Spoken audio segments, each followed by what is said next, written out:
అట్లుగా చూడాలనేది నా భావన. రైట్, ఒకసారి గఫూర్ గారు దగ్గరికి వెళ్దాం. గఫూర్ గారు ఆయన మాట్లాడేప్పుడు ముస్లిం league మావోవాది Congress, why did he specifically mention that అండి? కారణం ఏమై ఉంటుందంటారు? అంటే ఒకటి ఉందండి, ఇప్పుడు దేశవ్యాప్తంగా ముస్లిమ్స్ జనరల్గా బీజేపీకి వ్యతిరేకంగా ఉంటారు సహజంగా. ఎందుకంటే బీజేపీ ఏకపక్ష పరిపాలన అనేటువంటి పరిస్థితులు ఉన్నాయి కాబట్టి. ఇప్పుడు ముస్లింకు ఒక్కరికి కూడా టికెట్ ఇవ్వలేదు బీజేపీ, ఇక్కడే కాదు ఎక్కడ ఇవ్వదు కాబట్టి. ఎందుకు ఇవ్వలేదండి? ఎందుకు ఇవ్వలే? ముఖ్తార్ అబ్బాస్ నఖ్వీ గారు ఉన్నారు, షానవాజ్ హుస్సేన్ గారు ఉన్నారు, మంత్రులుగా చేశారు. మంత్రులుగా ఉన్న రాజ్యసభలో ఏదో ఇచ్చింటారు కదా, డైరెక్ట్ ఎలక్షన్స్ లో ముస్లిం హుస్సేన్ డైరెక్ట్ ఎలక్షన్ లో గెలిచారండి. ముఖ్తార్ అబ్బాస్ నఖ్వీ ఒకటో రెండో ఏదైనా ఉండొచ్చు దేశంలో చెప్పుకోవడానికి, స్పీసీస్ పెడతారు కదా మనం, అట్లా పెట్టిండొచ్చు. కానీ పాయింట్ ఏంటంటే ముస్లిమ్స్ లో జనరల్ గా బీజేపీ పట్ల సానుకూలత లేదు కాబట్టి ముస్లిమ్స్ జనరల్ గా ఓటింగ్ కాంగ్రెస్ కు చేస్తారు. అపోజిషన్, మేజర్ అపోజిషన్ పార్టీ కాబట్టి, సెక్యులర్ పార్టీ అనేటువంటి నమ్ముకుంటాం.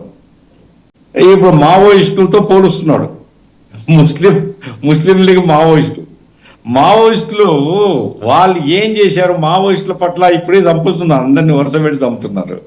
అంటే ఏంటంటే ఇది ఎలిమినేట్ చేయాల్సిన పార్టీ అని. యాంటీ ముస్లిం అన్నప్పుడు వాళ్ళ సహజ అజెండా అదే, ముస్లిమ్స్ సెకండ్ క్లాస్ సిటిజన్స్ గా ఉండాలి, నక్సలైట్ రహితమైనటువంటి దేశం ఏర్పాటు చేయాలని వాళ్ళది. కాబట్టి కాంగ్రెస్ ముక్తి భారత్ అన్నారు కదా, అదే అజెండాను మరొక పద్ధతిలో ప్రధానమంత్రి గారు చెప్పారు తప్ప ఇక్కడ సెక్యులరిజం పట్ల ప్రధానమంత్రి వైఖరి ఏమిటంటే చెప్పడం లే.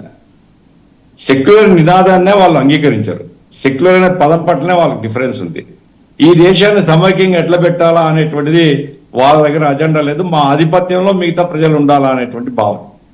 ఇప్పుడు మన రాజకీయ విశ్లేషకులు సోదరులు చెప్పారు ఆధార్ లింకుడు. సార్ మొన్న సుప్రీంకోర్టు బీహార్ దాంట్లో సార్ మీద స్పెషల్ ఇంటెన్సివ్ రివిజన్ మీద చర్చ జరిగినప్పుడు ఆధార్ కార్డును అంగీకరించింది. చిత్రమైన విషయం అండి, నాకు అసలు ఒక లేమ్యాన్ గా నాకు అర్థమే కాదు. ఆధార్ నిరాకరించిన యూనిక్ కార్డు ఇది, మొత్తం అన్ని దాంట్లకు మనం వాడుకోవాలని చెప్తే ఆధార్ కార్డును బట్టి ఓటు ఇవ్వము అని చెప్పేశారు ఎలక్షన్ కమిషన్.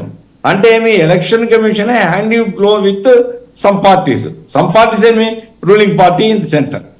అందుకోసమే ఇప్పుడు నిజంగా సార్ ఇంత టెక్నాలజీ డెవలప్ అయిన కాలంలో ఆ డబుల్ ఓటింగ్ ఆధార్ కార్డుతో లింక్ చేస్తే ఆటోమేటిక్గా ఎలిమినేట్ అయిపోతాయి కదా. ఆధార్ కార్డు అన్నిటికీ అడుగుతున్నారు కాబట్టి ప్రతి ఒక్కరు ఆధార్ కార్డు పెట్టుకుంటాడు. ఆధార్ కార్డు నంబర్ ఉంటుంది, పేరు కాదు నంబర్ ఉంటుంది. ఆ నంబర్ ఫీడ్ చేస్తే ఓటర్ లిస్టు ఇంత కష్టపడాల్సిన పని లేదు, ఆటోమేటిక్గా వచ్చేస్తుంది. కాబట్టి ఎలక్షన్ కమిషన్ ఇంకా లోపలికి పోతుంది సార్. చీఫ్ ఎలక్షన్ కమిషన్ యొక్క ఎంపికనే సెంట్రల్ గవర్నమెంట్ మార్చేసింది.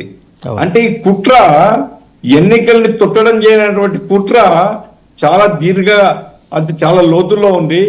ఎలక్షన్ కమిషన్ ను ఒక తొత్తుగాని పెట్టుకుంటే దేశంలో ప్రజాస్వామ్యం మనకు అనుకూలంగా నాట్యం చేయించవచ్చు అనేటువంటి ఒక ప్రణాళిక అది కేంద్ర ప్రభుత్వానికి ఉంది. కాబట్టి ఆయన ఇప్పుడుండేటువంటి జ్ఞానేష్ కుమార్ ఏం చెప్పినా, ఏ ఆరోపణ చెప్పినా పట్టించుకోడాయన. అసలు మీరు ఏదైనా ఆరోపణ చేస్తే ముందు అఫిడవిట్ ఇవ్వండి అంటాడు. అదే ఒక ఇండిపెండెంట్ బాడీ, కాన్స్టిట్యూషనల్ బాడీ, అది ఎవరేం చెప్పినా వినాలా, అన్ని పార్టీల యొక్క ఆమోదంతో తీసుకోవాలా? లేదు. కాబట్టి ఓటర్ లిస్ట్ తయారులోనే కుట్ర ఉందండి. ఇప్పుడు ఆయన చెప్పినట్టుగా ఆధార్ లింక్ చేస్తే చాలా వరకు ఎలిమినేట్ అయిపోతే డబుల్ ఓటింగ్ కూడా పోతుందండి. డబుల్ ఆధార్ కార్డులు ఉండవు, డబుల్ ఓటింగ్ కూడా పోతుంది. ఇంకా ఎట్లా రిఫైన్ చేయాలా కాదు టెక్నికల్ గా ఆలోచించవచ్చు. అది చేయకుండా ఉద్దేశపూర్వకంగానే ఈ కుతంత్రం చేస్తున్నారు. పోతే ఆర్జేడీకి సంబంధించిన సార్, ఇప్పుడు ఆర్జేడీ కానీ కాంగ్రెస్ గురించి చాలా కరెక్ట్ పాయింట్ వాళ్ళు మన సెఫాలజిస్ట్ కానీ సోదరుడు కానీ రైట్ చేశారు. ఆయన ఫుల్ టైం పాలిటిషియన్ లాగా లేడండి రాహుల్ గాంధీ. అంటే మా పార్టీ ఏం కాదు, ఆయన వేరే పార్టీ. కానీ ఫుల్ టైం పాలిటిషియన్ లాగా కనపడాడు. ఇక్కడ ఉపన్యాసం చెప్తాడు, ఇంకో చోట ఉపన్యాసం చెప్తాడు, ఫారిన్ లో కనపడతాడు. ఒక దేశంలో ఒక చిరిగిపోతుంది ఎక్కడికక్కడ. సార్ నాకు ఇందిరాగాంధీ గారు గుర్తున్నారు. ఇందిరాగాంధీ గారు సిండికేట్ తగాదు వచ్చినప్పుడు ఆమె మొత్తం దేశంలో సాధ్యమైన ఎక్కువ ప్రాంతాలు తిరిగిందండి, గ్రామాలకు పోయిందండి. అక్కడ ఉండేటువంటి దళితుల ఇళ్ళకు పోయింది. దళితులు పెట్టుకున్నటువంటి అన్నం ఒక ముద్దైనా తినింది. అంటే దేశం ఏంటి ఆ ముద్ద తినడంలో నేను మీతో కలిసి ఉన్నాను అనే ఒక మెసేజ్ ఇవ్వడం. ఆ రకంగా ఎంతో కష్టపడితే సిండికేట్ మొత్తం చెల్లా చెదురైపోయింది, ఈమె గెలిచింది.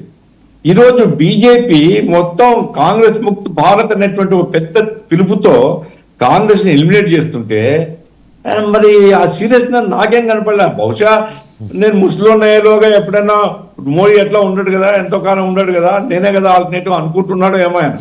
ఈ ఉపన్యాసాలతో రావండి ఓట్లు. కింది స్థాయిలో ప్రజల విశ్వాసం పొందడం అత్యవసరం. ఆ ప్రయత్నం కాంగ్రెస్లో లేదు. ఇప్పుడు రాష్ట్రీయవాదులు కాంగ్రెస్లో వాళ్ళు దూరం అవుతున్నారు. ఈ రాష్ట్రీయవాదులతోనే కోపం మునిగిపోయింది.